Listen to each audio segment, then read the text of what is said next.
పొద్దున్నే 5 కల్లా లేవటం అలవాటు చేసుకోవాలని waking up at 5 AM for the next 21 days అనే ఛాలెంజ్ని స్టార్ట్ చేశాను. అలా ఈరోజు డే 2. ఛాలెంజ్ ప్రకారం పొద్దున్నే 5 కల్లా లేవాలనుకుంటే అదేంటో 4:40కే మెలకు వచ్చింది.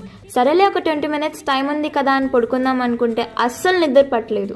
అందుకని ఇంకా 2 minutes మెడిటేషన్ చేసి దుప్పట్ మడతేసి ఆ తర్వాత ఫాస్ట్గా బ్రష్ చేసుకొని ఫేస్ వాష్ చేసుకొని కొంచెం హాట్ వాటర్ తాగేసి 5:15 కల్లా చదువుకోవడానికి కూర్చున్నాను. అస్సలు చదవాలనిపించలేదు.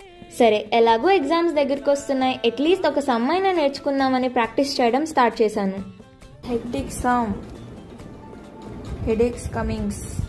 ఆ ఒక్క సమ్ని ఎన్నిసార్లు ప్రాక్టీస్ చేసినా నా బుర్రకైతే ఎక్కలేదు. ఇంకా కాలేజ్కి టైం అవుతుందని ఫాస్ట్గా రెడీ అయిపోయి బ్రేక్ఫాస్ట్కి టైం ఉందని కొంచెం బ్రెడ్ ఆమ్లెట్ తినేసి ఇంకా స్టార్ట్ అయిపోయాను. ఈ వర్షం వల్ల మాకు తప్పితే నాకు తెలిసిన వాళ్ళందరికీ హాలిడే ఇచ్చారు. అలా అయిపోయింది డే 2. ఇంకా డే 3లో కలుద్దాం. మరి పొద్దున్నే 5 కల్లా లేవటం అలవాటు చేసుకోవాలి.